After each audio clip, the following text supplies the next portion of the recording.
Assalamualaikum warahmatullahi wabarakatuh. Waalaikumsalam warahmatullahi wabarakatuh. Bismillahi walhamdulillah. Wassalatu wassalamu ala sayyidina Rasulillah. Sayyidina wa maulana Muhammad ibn Abdullah wa ala alihi wa sahbihi wa mawala. أما بعد سبحانك لا علم لنا إلا ما علمتنا إنك أنت العليم الحكيم لا حول ولا قوة إلا بالله العلي العظيم. Saudara-saudara kaum muslimin rahimakumullah, kalimat sibuk adalah kalimat yang paling sering digunakan orang dalam kehidupan ini. Lebih sering lagi kalimat sibuk dijadikan kambing hitam dalam berbagai persoalan, termasuk dalam kehidupan beragama. Kadang-kadang kita bertanya kepada seseorang, kenapa tadi malam tidak hadir di pengajian? Jawabannya sibuk. Kenapa Jumatan tidak kelihatan di masjid? Jawabannya sibuk. Kenapa dalam peringatan hari keagamaan tidak kelihatan aktif? Jawabannya sibuk. Kalau kita berbicara soal sibuk, siapa sesungguhnya orangnya dalam hidup ini yang tidak sibuk? Makin tinggi status sosial, akan makin tinggi pula tensi kesibukan yang kita hadapi. Masalahnya ialah kita yang bisa mengatur kesibukan atau malah kesibukan yang mengatur kita. Kalau kesibukan yang mengatur kita, insya Allah sampai tua sibuk terus. Tapi kalau kita bisa mengatur kesibukan, artinya dalam hidup ini ada semacam, bahasa kerennya, description of job. Ada semacam pengaturan waktu, ada semacam pembagian tugas di dalam kehidupan. Maka pada pertemuan kali ini, kita akan berbicara tentang bagaimana mengatur waktu dalam hidup menurut contoh yang diberikan oleh Rasulullah sallallahu alaihi wasallam. Menurut riwayat dari Siti Aisyah radhiyallahu anha, adalah baginda Rasul membagi waktu dalam hidupnya itu menjadi 3 bagian. Sepertiga untuk Allah, sepertiga untuk tugas, sepertiga lagi untuk keluarga. Jadi ada waktu untuk Allah, ada waktu untuk tugas, ada waktu untuk keluarga. Bukankah dalam kehidupan ini kadang-kadang berlaku kepincangan dari tingkah seseorang? Ada orang yang seluruh waktunya cuma untuk Allah saja. Tugas dilupakan, keluarga terlantar, itu bukan orang yang terbaik. Ada orang yang waktunya habis cuma demi tugas saja. Dari pagi sampai pagi lagi, kalau tidak di belakang meja, ya rapat saja kerjanya. Allah dilupakan, sujud tidak sempat, keluarga terbengkalai, itu juga bukan orang yang baik. Ada juga orang yang waktunya cuma untuk keluarga, kerjanya ngumpul saja. Seperti bahasa Inggris bilang, mangan ora mangan pokoknya ngumpul.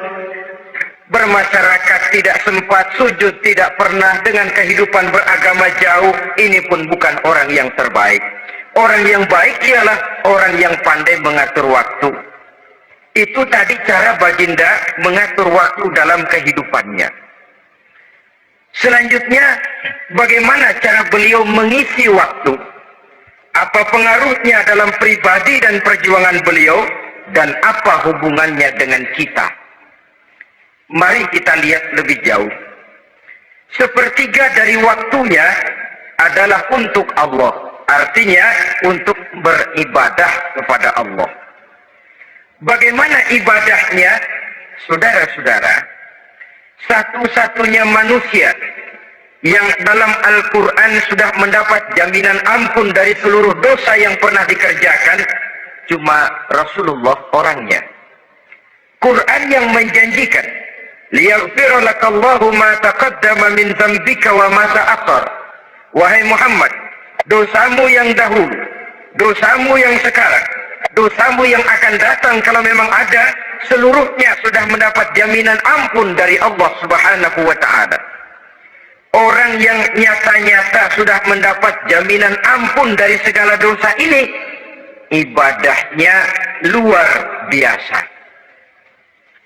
Luar biasa bagaimana? Sejarah menceritakan beliau kalau sholat malam sampai bengkak kakinya karena rajin sujud.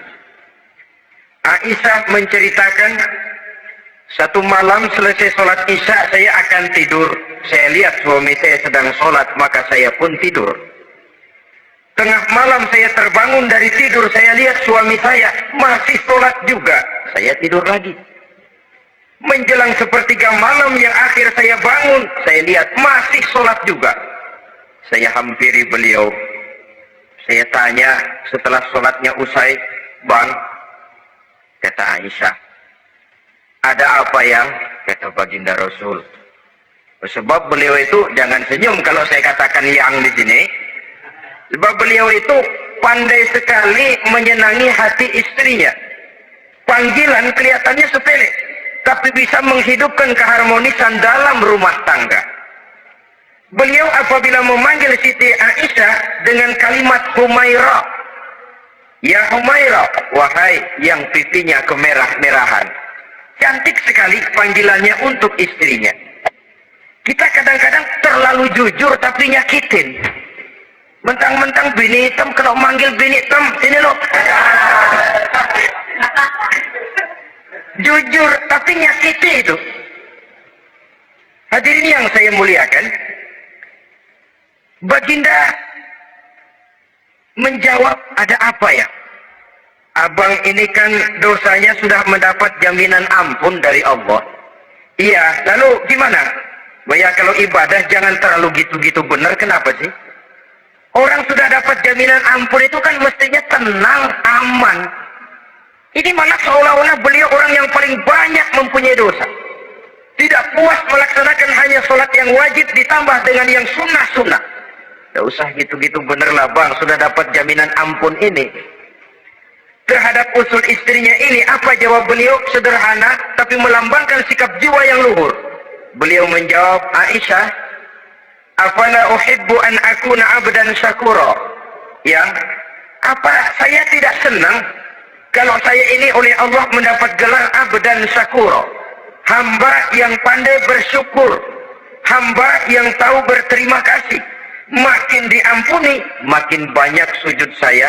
Makin diampuni, makin banyak ibadah saya kepada Allah. Inilah prinsipnya. Saudara-saudara, oleh karena ibadahnya demikian rupa, Allah lalu dekat. Oleh karena Allah dekat, perjuangan beliau itu, walaupun Quraisy melakukan segala macam cara dan usaha, mengeluarkan segala daya dan dana, kemampuan dan kekuasaan, tidak pernah berhasil mematahkan, walaupun berhasil menekan perjuangan baginda Rasulullah Sallallahu Alaihi Wasallam. Coba kalau kita buka sejarah, beliau itu kan mulai berjuang sendiri, yang dihadapi masyarakat yang keras, kasar, brutal. 14 abad yang lalu, semenanjung Arabia terkenal sebagai masyarakat yang jahiliyah, di mana maksiat dan munkarat merajalela. Sembahan adalah berhala. Anak perempuan lahir dibunuh hidup-hidup. Itu zaman dulu, zaman sekarang pun tidak jauh bedanya. Malah kalau zaman dulu dikubur hidup-hidup, sekarang sebelum lahir sudah dibunuh. Yang namanya abortus itu. Kadang-kadang aneh. Kita mengadakan operasi bersih, dilarang buang sampah sembarangan. Kalau sudah buang sampah saja tidak boleh sembarangan, tahu-tahu zaman sekarang ini bayi dibuang di tempat sampah. Bukan lagi kertas, bukan lagi kardus, bayi dibuang di comberan. Kan lebih sadis sebenarnya dari jahiliyah 14 abad yang lalu. Judi di zaman dulu 14 abad yang lalu merajalela, menyentuh segala lapisan masyarakat. Di zaman sekarang pun judi tidak kurang hebatnya, cuma tentu dengan bahasa yang lain. Apalagi di zaman sekarang orang pandai menghaluskan bahasa, mensamarkan istilah, judi disebut sumbangan umpamanya, sehingga orang lalu tidak terasa bermain judi, terasanya ikut nyumbang. Itu sekedar istilah yang merangsang orang sebenarnya. Masyarakat yang semacam ini yang dihadapi oleh baginda Rasul. Diangkat jadi Rasul umur 40 tahun lalu mulai berjuang. Mula-mula secara sembunyi dakwahnya itu. Dari pintu ke pintu, dari rumah ke rumah, dari orang ke orang. Hasilnya 3 tahun gerilya berdakwah, dapat pengikut tidak lebih 11 orang. Sudah tidak digaji, tidak dapat beras, hidup pun miskin. 3 tahun dakwah, dapat pengikut 11 orang. Ustadz mana zaman sekarang yang masih mau ngajar? Kalau 3 tahun buka pengajian, yang ngaji cuma 11, bubar. Kiai mana yang masih mau buka pondok? Kalau 3 tahun buka pesantren, santrinya cuma 11. Pemimpin mana yang masih mau kampanye? Kalau 3 tahun kampanye dapat pemilih cuma 11. Bangkrut. Tapi tidak dengan Rasul. 3 tahun berlalu, turun perintah fasda bima tu'mar. Tidak usah berdakwah secara sembunyi, Muhammad sampaikan saja Islam secara terbuka. Mulailah beliau berdakwah secara terbuka, terang-terangan. Mula-mula Quraisy dikumpulkan dekat Ka'bah. Kumpulah Abu Jahal, Abu Lahab, Abu Sufyan dan gembong-gembong Quraisy. Di sana buat pertama kali secara terbuka baginda Rasul pidato. Tuan-tuan Quraisy, apakah tuan-tuan percaya kepada saya? Percaya. Kenapa? Karena Anda Muhammad sejak kecil belum pernah bohong. Baik. Jikalau memang tuan-tuan percaya kepada saya, maka mulai hari ini saya serukan kepada tuan-tuan, ankizu anfusakum minan nar. Jaga, pelihara, lindungi dan selamatkan diri tuan dari neraka. Tinggalkan segala macam berhala, jauhi Latta, Uzza, Manat dan Hubal. Sembah Allah Tuhan yang Esa, yang lam yalid walam yulad, yang tidak beranak dan tidak diperanakan. Ini dakwah pertama yang beliau sampaikan. Selesai beliau pidato, Abu Lahab interupsi, angkat tangan. Muhammad, ada apa paman? Alihaza jama'atana, cuma untuk dengar ocehan kayak begini kami dikumpulkan di sini. Tabban laka ya Muhammad. Kalau bahasa kasarnya, mau mampus kamu Muhammad. Nabi tidak jawab, Allah yang jawab. Tabbat yada abi lahabi wa tab, ma aghna anhu maluhu wa ma kasab. Bukan Muhammad yang celaka, Abu Lahab lah yang kelak akan menemui kecelakaan. Dakwah terus berlangsung. Ketika dakwah secara terbuka sudah dimulai, hambatan dan tantangan mulai datang. Sejak dari teror mental sampai kepada teror fisik. Dan puncaknya terjadi pada saat beliau berumur 53 tahun. Di mana Quraisy mengadakan rapat di satu rumah yang disebut Darul Arqam. Kumpulah di situ dedengkot Quraisy. Siapa lagi kalau bukan Abu Jahal, Abu Lahab? Mereka rapat pleno lengkap.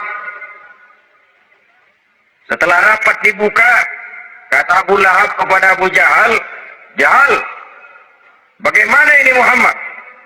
Iya bagaimana? Apalagi yang belum kita lakukan, kata Abu Jahal. Kita fitnah sudah, kita caci maki tiap hari, kita lontari kotoran onta, sahabat-sahabatnya kita bantai, tapi mereka tetap tegar. Iya, kata Abu Jahal. Dan sekarang ini sahabatnya sebagian berangsur-angsur sudah hijrah ke Madinah. Ini pertanda Islam akan berkembang di kota Madinah. Kalau nanti dia berhasil di Madinah lalu menyerbu ke Mekah, alamat habis kita gulung tikar. Makanya, kata Abu Jahal, makanya apa? Makanya dari dulu juga saya bilang, kempesin aja itu. Kalau bahasa hokemnya kan begitu dong. Bunuh saja Muhammad, bunuh. Iya, soal bunuh sih gampang, kata Abu Lahab. Tapi Muhammad kan tidak keluar dari batu. Dia punya keluarga, sanak famili dan handai tolan. Kalau keluarganya menuntut balas, bagaimana ini? Gampang. Kita kan banyak punya suku, tiap-tiap suku kan punya juara, tukang-tukang pukul. Sewa saja, tiap suku ambil tukang pukulnya, kita kepung rumah Muhammad, bunuh sama-sama. Kalau keluarganya akan menuntut balas, dia akan berhadapan dengan seluruh suku yang ada di semenanjung Arabia ini. Bagaimana, setuju? Setuju. Nah, sudah. Kapan kita bunuh Muhammad? Kapan lagi? Tidak usah buang waktu. Besok malam. Ya, besok malam kita bunuh Muhammad. Tapi awas, semua yang ikut rapat di sini, ingat baik-baik, ini rahasia negara. Besok malam kita akan membunuh Muhammad. Siapa yang berani membocorkan rahasia negara ini, supersip, dianggap menghambat program Quraisy. Itu nanti dijatuhi hukuman berat ya. Jaga rahasia baik-baik bahwa besok malam kita akan membunuh Muhammad. Sanggup? Sanggup. Rapat selesai. Hadirin boleh bubar ke rumah masing-masing. Pulang. Namanya manusia, bocor juga rahasia ini. Begitu pulang, cerita sama istrinya, Bu, anu loh Bu, apa Pak? Saya tadi ikut rapat. Rapat apa tuh Pak? Besok malam akan ada pembunuhan. Pembunuhan. Siapa toh yang mau dibunuh? Muhammad. Tapi jangan bilang-bilang ya. Ini rahasia negara. Ini rahasia negara Bu. Jangan bilang-bilang. Iya Pak, iya. Nah, besok pagi istrinya ngobrol sama tetangganya. Bayu, tahu nggak? Apa toh? Nanti malam akan ada pembunuhan. Siapa yang mau dibunuh? Muhammad. Loh, sampean tahunya dari mana? Suami saya ikut rapat. Tapi jangan bilang-bilang ya Bu ya. Ini rahasia negara. Jangan bilang-bilang, nanti yang satu sampaikan lagi, jangan bilang-bilang, terus jangan bilang-bilang, akhirnya berita tersebar. Sehingga pagi hari itu, sebagian besar penduduk Mekah sudah tahu kalau nanti malam akan ada pembunuhan. Maka lepas zuhur, Mekah itu mulai tegang. Yang simpati, aduh kasihan Muhammad nanti malam akan dibunuh. Yang tidak senang, mampus biar dia rasain, ntar malam. Saudara-saudara, begitu maghrib berbunyi sudah, udara mulai gelap, penduduk Mekah sudah kunci pintu, seperti ada jam malam. Sepi, sesepi-sepinya. Tutup pintu, kunci, bukan tidur, ngintip dari dalam. Lepas jam 8 malam, makin tegang. Masing-masing penduduk ngintip dari pintunya. Sudah berangkat belum orang yang mau bunuh Muhammad? Sudah berangkat belum? Kira-kira jam 9 ini, tukang-tukang pukul lewat mau ngepung rumah Muhammad untuk membunuh beliau. Begitu masuk Mekah, penduduk sudah kunci pintu, tapi mereka tahu kalau semua ngintip. Wah, makin hebat ini yang pemuka Quraisy ini, tukang-tukang pukul ini. Jalannya dibuat gagah-gagah, barisnya dibuat hebat-hebat. Itu injekan tanahnya dalam baris dibuat kencang-kencang, brok, brok, brok, brok, kayak serdadu baris. Lewat dekat rumah penduduk pakai batuk lagi. Yang dari dalam ngintip makin cute. Wah, ini dia yang mau bunuh Muhammad ini. Sampai di rumah Nabi, dikepung rumah Nabi, di pagar betis. Malam itu di dalam rumah cuma Nabi, Abu Bakar dan Ali bin Abi Thalib. Nabi tahu rumahnya dikepung. Lewat tengah malam beliau berkata, Abu Bakar, saya ya Rasul, mari kita berangkat hijrah. Baik ya Rasul. Ali, saya ya Rasul, kamu gantikan saya ya. Gantikan apa ya Rasul? Gantikan tidur di tempat tidur saya. Baik ya Rasul. Masya Allah, sekali menggantikan mati. Tidur di tempat tidur Rasul pada malam rumahnya dikepung, resikonya kan mati. Menggantikan mati. Lah kalau menggantikan lurah lumayan. Menggantikan mati. Dan Ali tahu persis resikonya. Dan beliau waktu itu masih muda dan beliau tidak nawar. Baik ya Rasul, saya akan tidur di sini, berangkatlah Tuhan. Berangkat Rasul, ketika keluar dari pintu belakang rumah dikepung rapat, terjadilah keajaiban yang Allah ceritakan. Wa ja'alna min baini aydihim sadda wa min khalfihim sadda fa aghshaynahum fahum la yubsirun. Di muka, di belakang, di kiri kanan dibuatkan dinding oleh Allah, dibutakan mereka. Mereka tidak lihat kalau Muhammad keluar dari rumahnya. Siaga penuh. Apa? Mata melotot, Nabi lewat nggak kelihatan. Sampai Nabi kemudian menuju Gua Sur, 3 malam 2 hari di sana. Dari sana perjalanan dilanjutkan ke Madinah Al-Munawwarah. Allahu Akbar. Mengarungi gurun pasir yang gersang dan tandus, yang terbentang antara Mekah dan Madinah. Meninggalkan kampung halaman tempat di mana dilahirkan dan dibesarkan. Keluarga yang berbeda akidah terpaksa berpisah. Kok kuat? Kok bisa? Kok sanggup? Di mana rahasia kekuatannya? Beliau punya sandaran vertikal. Ibadahnya kepada Allah. Dengan bahasa kita sekarang, beliau punya backing. Backingnya tidak kepalang tanggung, yang serba maha. Maka saya mengajak kepada seluruh kaum muslimin, di zaman sekarang kan orang lagi main backing-backingan. Ya, nah, siapa yang punya backing, punya jalur. Saya cuma mengajak, kalau mau cari backing, jangan kepalang tanggung. Carilah backing yang serba maha. Maha gagah, maha tahu, maha adil, maha bijaksana, maha segala-galanya. Dan dialah Allah Subhanahu wa ta'ala. Saudara punya backing kolonel, tanggung. Nanti dia pensiun habis. Yang kolonel saja tanggung, apalagi yang kopral. Kalau mau cari backing, carilah backing yang serba maha, Allah Azza wa Jalla. Caranya tentu dekat kepadanya. Untuk dekat kepadanya melalui jalur yang sudah diatur olehnya, melalui Rasulullah Sallallahu Alaihi Wasallam, yaitu sholat, ibadah.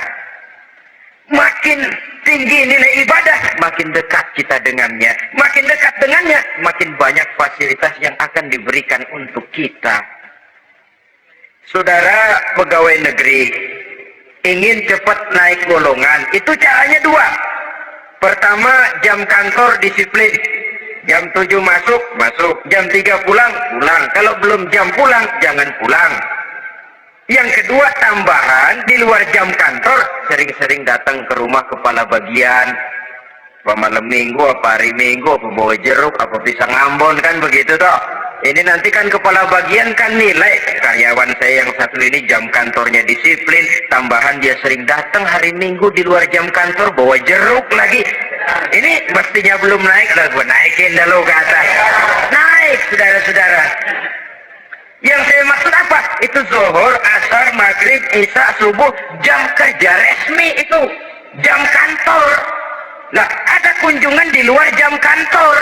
Yang namanya tahajud, yang namanya hajat, yang namanya duha. Nanti kan Allah lihat, ini hambaku yang satu ini jam kantornya betul. Zuhur, asar, maghrib, isya, subuhnya tepat. Tambahan di luar jam kantor, dia sering menghadap kepadaku. Nah, hambaku ini aku angkat kau maqamam mahmudah, ke satu tempat yang terpuji.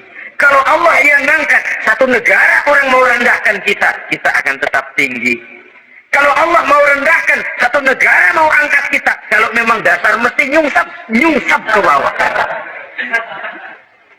Inilah perlunya sandaran vertikal. Inilah perlunya kita mempunyai backing hanya kepada Allah. Pada waktunya orang akan sampai ke titik jenuh. Dalam kesunyian orang sering mempertanyakan eksistensi diri, mulai mempertanyakan hakikat keberadaannya, di tengah kesibukan bisnisnya, di tengah kesibukan kerja, dari rapat ke rapat, dari kantor ke kantor, dari tender ke tender. Orang akan sampai kepada titik jenuh. Dikala itu dia memerlukan ketenangan, dikala itu dia memerlukan kedamaian, dikala itu dia mencari eksistensi diri. Sebenarnya hidup ini mau apa sih? Cuma sekedar menjalani hal-hal yang rutin saja, pergi pagi pulang sore, paras keringat banting tulang, atau ada tujuan yang lebih luhur daripada sekedar ini? Dikala itulah dia mulai mencari jalur untuk mendekatkan diri kepada Sang Pencipta. Dan tidak bisa ingin dekat dengan Allah, saudara, pakai aturan sendiri. Ingin dekat dengan gubernur harus ikut aturan yang ditetapkan oleh protokolnya gubernur. Ingin dekat dengan presiden, dia ikut jalur yang sudah disusun oleh protokolnya presiden. Ingin dekat dengan Allah, ya ikut jalur yang sudah diatur oleh Allah melalui Rasulnya. Apa itu? Ya diantaranya sholat, puasa, dan ketentuan-ketentuan ibadah yang lain. Tidak bisa dengan prinsip, yang penting kan hati baik, berjiwa bersih, akhlak luhur, gak usah sholat kalau hati baik sudah dekat dengan Allah. Oh, alangkah enaknya kalau begitu. Kalau dengan itu bisa dekat dengan Allah, rasanya Nabi Muhammad yang paling dulu berhenti sembahyang. Kenapa? Beliau orang yang hatinya paling baik. Beliau orang yang budinya paling luhur. Kalau budi luhur dan hati baik sudah menjamin untuk dekat dengan Allah, Nabi dulu berhenti sholat. Nyatanya tidak. Beliau orang yang berbudi luhur, berakhlak baik, entok ibadahnya demikian rupa. Dan beliau adalah standar untuk kita jadikan contoh dalam mengamalkan ajaran-ajaran agama di kehidupan kita ini. Saudara, itu tadi sepertiga waktu beliau untuk ibadah, untuk Allah. Sepertiga yang kedua dari waktu beliau adalah untuk tugas. Dalam hal ini, sebagai seorang Rasul, menyampaikan risalah Islam berhadapan dengan umat. Yang jadi soal ialah, apa modal utama beliau di dalam melaksanakan tugas? Dan ini nanti sebagai cerminan buat kita. Modal utamanya pertama adalah keteladanan, dan yang kedua adalah akhlak. Sekarang ini kita hampir nyaris mengalami berbagai macam krisis. Yang paling santer kita dengar adalah krisis wibawa. Ada Pak Guru dicegat muridnya di jalanan, dipukulin karena nggak naik kelas katanya. Nampaknya guru nggak lagi berwibawa. Di satu pihak mungkin karena si guru tidak bisa digugu dan ditiru. Di lain pihak juga murid tidak lagi mengenal arti rasa hormat kepada Pak Guru. Nah, kenapa krisis wibawa timbul? Karena tidak ada keteladanan. Adapun Rasul, wibawa beliau timbul di tengah umat karena keteladanan ini. Apapun yang beliau ajarkan kepada umat, beliau adalah pelaksana pertama. Dengan kata lain, satunya kata dan perbuatan. Ini yang sangat diperlukan di zaman kita sekarang.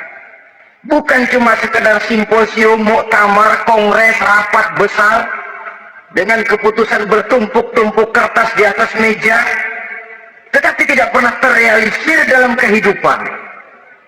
Yang kita perlukan adalah satunya kata dan perbuatan. Bahwa kalau itu yang diucapkan, itu yang diterapkan. Kalau itu yang diteorikan, itu yang dikerjakan. Keteladanan. Yang kedua, rahasia sukses beliau dalam melaksanakan tugas berhadapan dengan umat, akhlak. Beliau tidak menyampaikan Islam ini dengan kekerasan, tidak juga dengan bujuk rayu harta, tidak pula dengan menakut-nakuti orang. Belum pernah kita baca dalam sejarah beliau teriak-teriak, awas yang tidak masuk Islam dipecat jadi orang Arab. Tidak. Atau dengan bujuk rayu, ayo siapa masuk Islam super mie 2 bungkus. Tidak. Sebab kebenaran tidak bisa dipupuk dengan materi. Kebenaran adalah soal keyakinan, dan keyakinan adalah soal batin. Orang yang beragama karena tertarik kepada super mie, orang yang beragama karena tertarik kepada pakaian, kepada obat-obatan, nilai imannya dipupuk dengan materi. Dan usaha seperti itu sama saja dengan menegakkan benang basah. Dia percaya kepada sesuatu yang dia tidak mengerti. Dia yakin kepada sesuatu yang dia tidak tahu apa bentuk yang dia yakini itu. Alangkah malang dan kasihannya orang yang beragama seperti ini. Tidak demikian dengan Rasul. Islam ini adalah satu keyakinan. Keyakinan terhadap kebenaran hanya bisa ditegakkan dalam nurani manusia yang paling mendasar. Karena itu dia tidak bisa dipaksakan. Dan itu pula sebabnya Quran punya prinsip la ikraha fid din. Tidak ada paksaan dalam beragama. Mau Islam silakan, tidak mau Islam silakan. Allah tidak memaksa. Tapi ayat ini jangan disalah pakai. Tidak pernah sholat, ditanya orang, kamu kan Islam kok enggak sholat? La ikraha fid din dong. salah pakai. Yang tidak ada paksaan dalam beragama itu untuk orang di luar Islam. Kepada tuan-tuan di luar Islam, la ikraha fid din, tidak ada paksaan masuk Islam. Tapi kalau sudah masuk ke dalam Islam, maka berlaku peraturan Islam. Contohnya begini saja, tidak ada paksaan masuk ke rumah saya. Gitu. Mau masuk silahkan, tidak mau masuk tidak ada urusan. Tapi sekali saudara masuk ke rumah saya, saudara harus ikut tata tertib yang ada di dalam rumah saya. Kira-kira beragama itu begitu. Tidak ada paksaan masuk Islam. Tapi sekali saudara masuk Islam, maka berlaku peraturan Islam untuk kehidupan saudara. Jadi, la ikraha fid din ini buat orang di luar garis. Allah tidak maksa-maksa orang mau masuk Islam, mau tidak. Silahkan saja. Tapi ketika orang mendapat hidayah, masuk ke dalam Islam, peraturan Islam berlaku dalam kehidupannya. Saudara hadirin, kaum muslimin rahimakumullah. Akhlak. Mari kita lihat lebih jauh bagaimana sih akhlak beliau yang mulia itu. Allahu Akbar. Kalau orang berakhlak kepada teman, itu sih biasa. Tapi berakhlak kepada musuh, ini yang luar biasa. Ini yang agaknya Allah saja memuji beliau. Wa innaka la'ala khuluqin azim. Engkau Muhammad benar-benar berada di atas budi pekerti yang luhur dan terpuji. Kalau saya baik kepada orang yang memang baik kepada saya, logis toh. Wajar, memang harusnya. Tapi berbuat baik kepada orang yang jahat terhadap saya, ini yang tidak setiap orang bisa. Nah, sebab itu saya tidak ingin menceritakan akhlak beliau kepada sahabat, namanya juga kepada sahabat.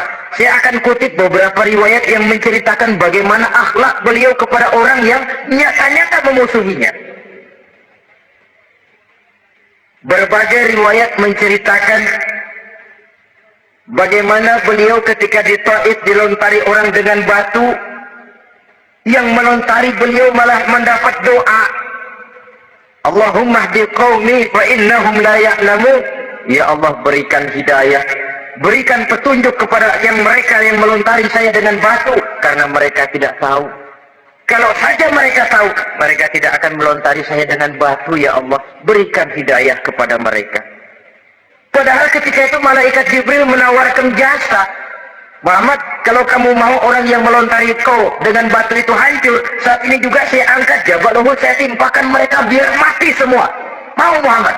Jangan Jibril, mereka tidak tahu. Kalau saja mereka tahu, mereka tidak akan melontari saya dengan batu. Lebih baik doakan mereka supaya mendapat hidayah dari Allah.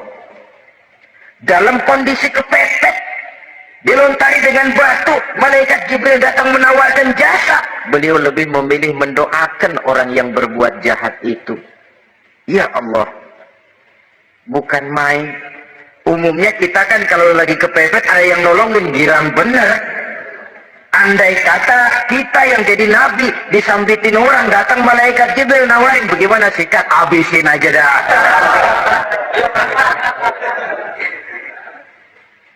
Ini akhlak kepada musuh. Ketika beliau selesai sholat zuhur, istirahat rebah-rebah, tidur-tiduran di bawah pohon kurma, datang orang kafir yang bernama Daksur yang sudah lama mengintip-ngintip, mencabut dan menghunus pedang. Muhammad, kalau ini saat saya tebas batang lehermu, siapa yang akan menolong engkau? Tidak ada. Yang akan menolong saya Daksur? Iya, Allah yang akan menolong saya. Mendengar Allah, Daksur gemetar, keringat dingin bercucuran, pedang jatuh ke bawah, diambil oleh Rasul pedangnya, dibalikkan ke leher Daksur. Kalau sekarang saya yang tebas batang lehermu Daksur, siapa yang akan menolong kamu? Tidak ada ya Rasul, kecuali kalau kau mau memaafkan saya. Baik, ambillah kembali pedangmu, kau saya maafkan, dan jangan ulangi lagi perbuatan semacam ini. Lain saat beliau sedang tawaf, diikuti oleh seorang Quraisy kafir. Sambil tawaf, ini kafir Quraisy sudah bawa pisau. Dia pikir, nanti di satu sudut yang agak gelap saya tikam Muhammad dari belakang, saya bunuh dia. Jadi kafir ini pura-pura ikut tawaf. Jahatnya orang kafir itu kan begitu, tawaf ya ikut pura-pura tawaf, ada kesempatan sikat dari belakang. Putaran pertama belum ada kesempatan, putaran kedua makin tegang. Pokoknya begitu tempat agak gelap, cabut pisau, hantam saja sudah Muhammad, biar mati sekali di sini. Dan Nabi tahu, oh ini asisten pribadi malaikat Jibril ngasih tahu tuh. Jadi malaikat Jibril memberitahu, awas Muhammad, itu di belakangmu orang cuma pura-pura tawaf. Dia bawa pisau mau bunuh kamu, hati-hati Muhammad, Roger ganti gitu.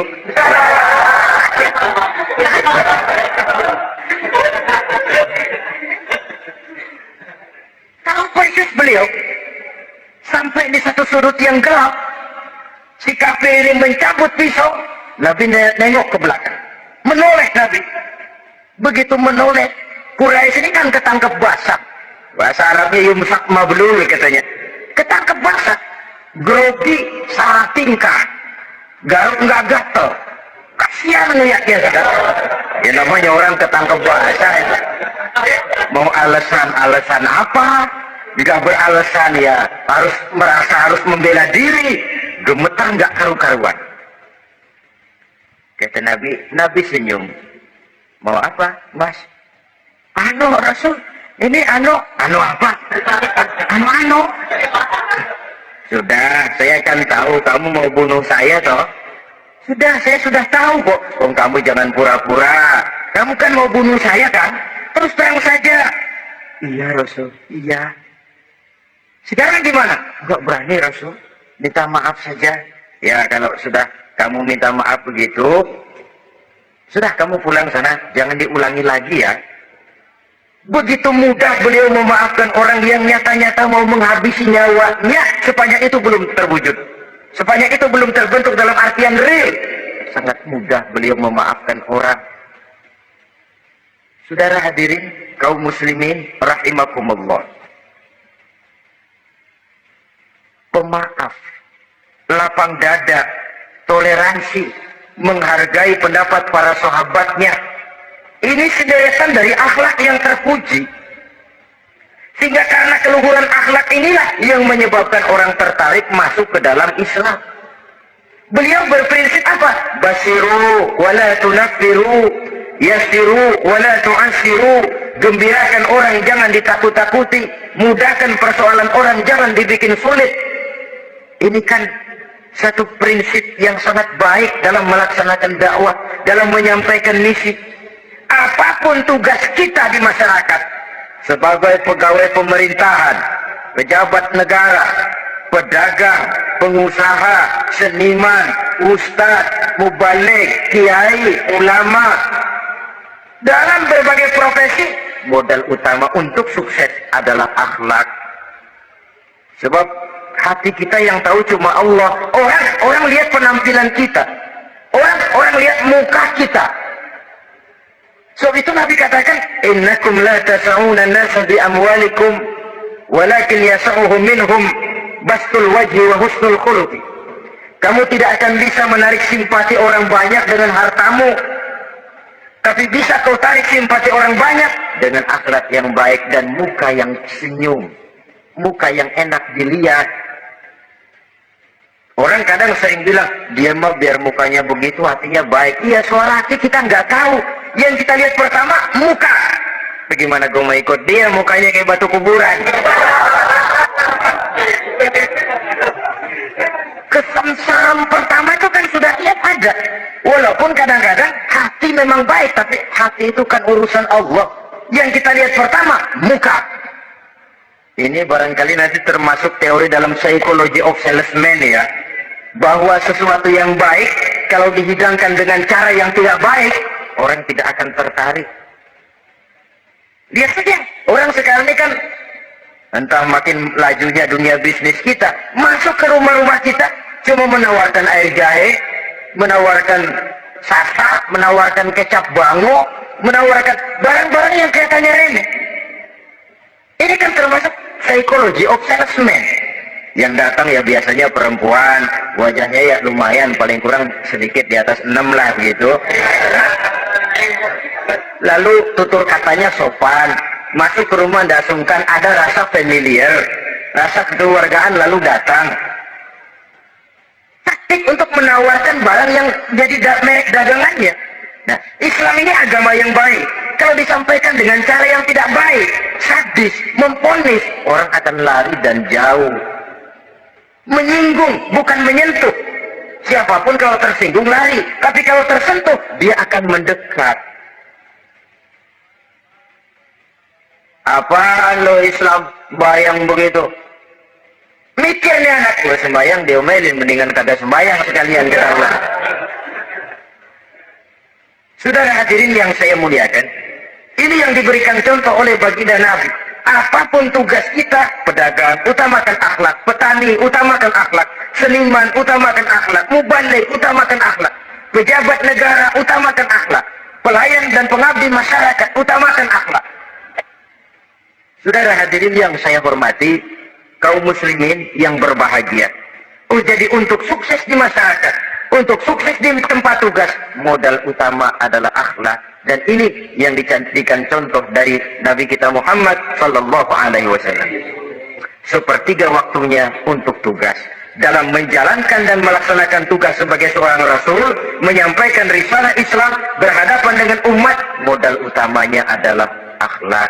Demikian juga kita di masyarakat. Dan akhlak itu memang harus dibiasakan sejak kita kecil. Sehingga dengan demikian nilai-nilai yang baik akan terus terbawa sampai di hari tua kita.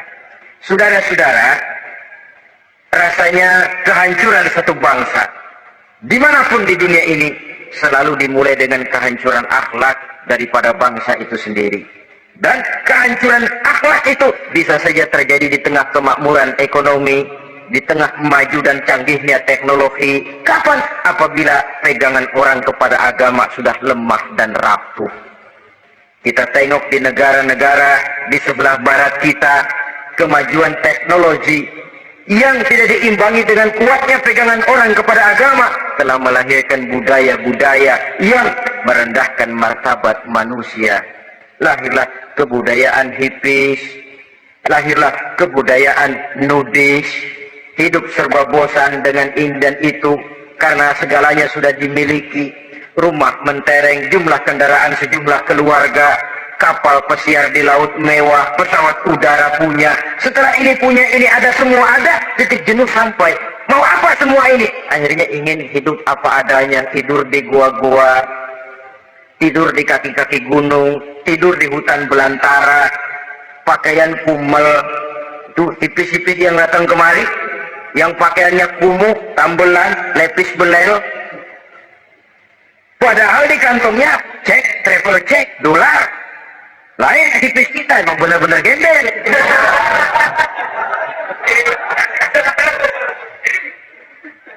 Merasa jenuh, merasa bosan. Bahkan sebuah berita dari Jerman, orang terlalu kaya, pulau dibeli. Di pulau itu dia bikin satu klub yang bernama klub nudis. Setiap anggotanya boleh masuk ke pulau itu dengan catatan tidak boleh pakai pakaian selembar pun. Alias bugil, telanjang bulat, sudah telanjang bulat itu. Dan di sana berlakulah apa yang disebut serba boleh. Jadi kalau di sana ke sana saudara bawa istri, masuk anggota, ya silakan saja. Istilah tukar pakai, simpan pinjam, bisa-bisa saja, asal suka sama suka. Asal perbuatan yang dianggap tidak merugikan orang lain, suka sama suka, sudah tidak bisa dituntut oleh norma yang berlaku. Ya. Itulah sebabnya kita sering prihatin bahwa kemajuan sering membawa pergeseran nilai. Apabila kita tidak bisa menghindarkan diri dari proses pergeseran nilai, setidaknya kan kita bisa menjaga diri jangan sampai hanyut oleh nilai-nilai yang negatif. Akhlak, baik sebagai muslim, baik sebagai bangsa Indonesia yang berkepribadian luhur, itu merupakan cerminan kita. Saya prihatin, belum lama diselenggarakan kontes bibir terindah. Kontes bibir terindah itu kira-kira apa manfaatnya? Apa yang jadi ukuran? Dan bukankah bibir karunia Tuhan? Ya kalau yang bibirnya mungil bisa ikut kontes, nah kalau yang jebleng gitu.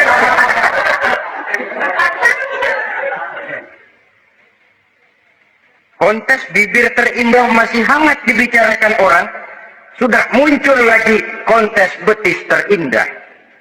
Nah, kalau sudah bicara soal betis ini, kan yang terbayang oleh kita kira-kira ukurannya apa? Yang diukur itu apanya ya? Ya tentu betisnya itu. Nah, paling celaka kalau betis-betis yang itu nanti jadi milik panitia semua kan. Yang tidak usah kita mengukur dengan kacamata agama, dengan budaya kita sebagai bangsa Indonesia yang berpasrahkan Pancasila, rasanya mendengarnya saja kok sudah tidak sad gitu loh. Tidak pas untuk ukuran kita sebagai bangsa yang berpalsafahkan Pancasila. Saudara-saudara kaum muslimin rahimakumullah. Ini yang saya maksud tadi, proses pergeseran nilai. Andai kata kita tidak bisa menghindarkan diri dari hal yang semacam itu, setidaknya kita bisa menjaga diri jangan sampai hanyut ditelan proses pergeseran nilai. Dan memelihara nilai-nilai akhlak ini dari hari ke hari memang tidak semakin ringan, bahkan akan semakin berat, karena tantangan yang kita hadapi juga akan semakin berat. Inilah sepertiga yang kedua dari waktu beliau untuk melaksanakan tugas. Jadi modal utama dalam melaksanakan tugas akhlak. Di antara nilai akhlak itu prinsip Nabi tadi, gembirakan orang, jangan ditakut-takuti, mudahkan urusan orang, jangan dibikin sulit. Sehingga kalau yang memang mudah lalu dipersulit, itu sudah mencerminkan akhlak yang tidak diajarkan oleh Rasulullah Shallallahu Alaihi Wasallam. Kemudian yang terakhir, sepertiga yang ketiga dari waktu beliau adalah untuk keluarga. Jadi tadi ada waktu untuk Allah, ibadah, ada waktu untuk tugas, dan yang ketiga ada waktu untuk keluarga. Bagaimana Rasul di tengah keluarganya? Anas bin Malik bercerita, saya 11 tahun membantu di rumah tangga Rasul. 11 tahun itu kan artinya 11 kali 360 hari kali 24 jam. Bukan waktu yang sebentar itu. Selama 11 tahun saya membantu di rumah tangga Rasul, kata Anas, belum pernah saya dengar kata-kata kasar, keras, membentak. 11 tahun saya membantu di rumah tangga beliau, belum pernah saya lihat ada piring terbang, ada bakyak melayang. Artinya apa?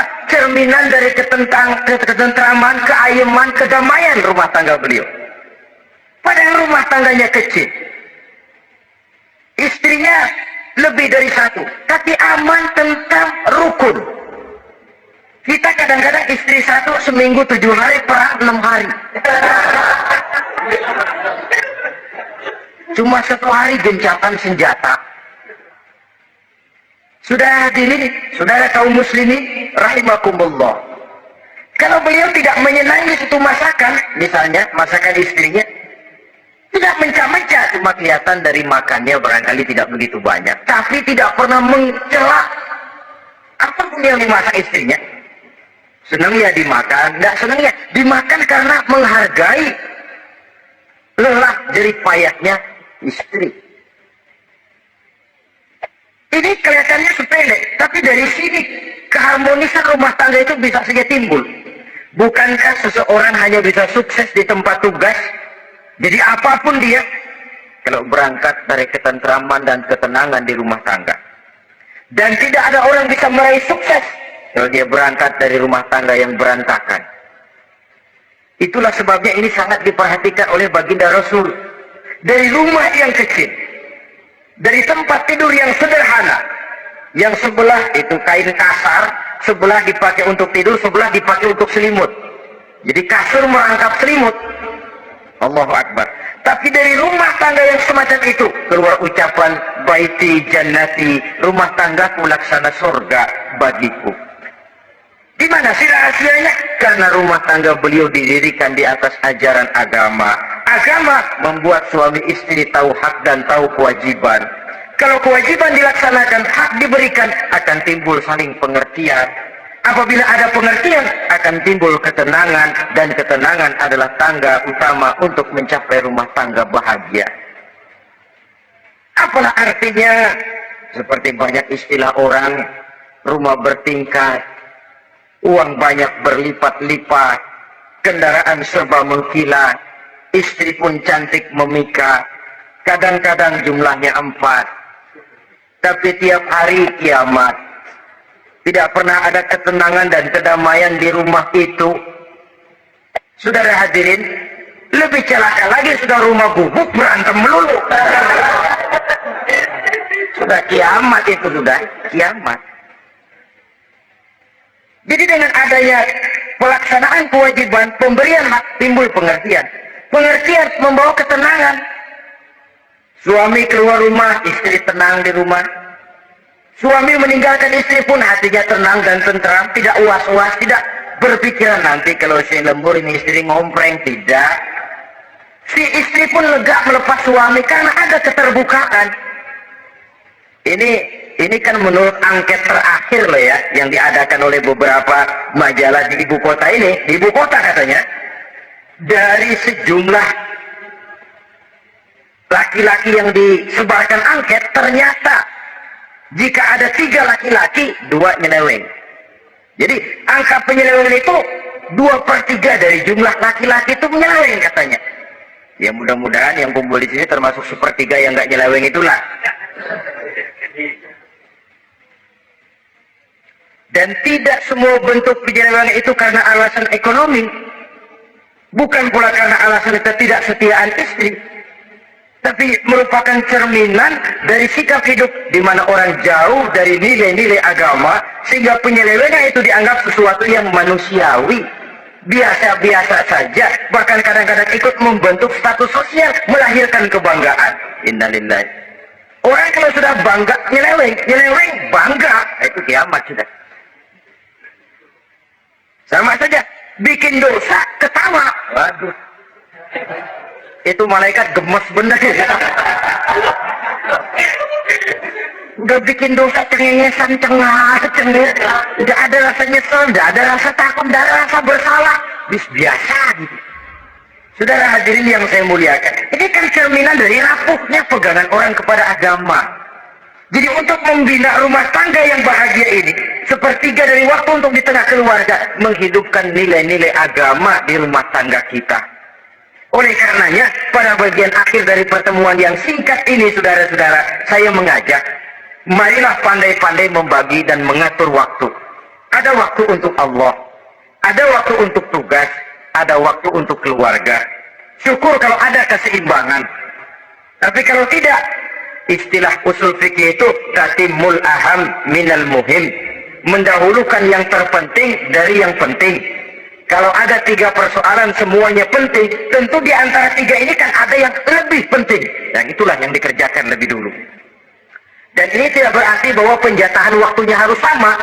Untuk ibadah dalam sehari semalam sekian jam, untuk tugas sekian jam, untuk keluarga sekian jam. Tidak bisa kita targetkan begitu. Dan yang dimaksud di sini pun adanya pengaturan. Pengaturan tidak berarti bahwa harus sama waktunya, tidak. Kita melihat kepentingannya. Saudara hadirin, sama saja di zaman sekarang, kalau dengan pembangunan kita ingin menciptakan pemerataan di kalangan rakyat, itu tidak berarti bahwa rakyat Indonesia ini standar ekonomi harus sama semua, seperti yang dicita-citakan komunis. Tidak bisa. Menciptakan pemerataan artinya, kalau yang kaya bisa semakin kaya, kenapa yang miskin tidak bisa naik jadi sedikit kaya? Dan artinya menciptakan kesempatan kepada setiap penduduk Indonesia untuk merubah tahap dan taraf kehidupannya. Demikian juga adanya pengaturan waktu.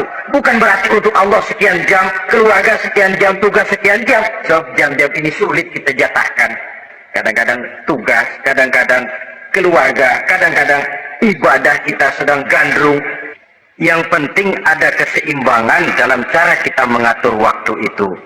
Nah, saudara-saudara, demikianlah pertemuan dan pembicaraan kita kali ini. Terima kasih atas segala perhatian. Mohon maaf atas segala kekurangan. Usikum wa nafsi bitaqwallah. Wassalamualaikum warahmatullahi wabarakatuh.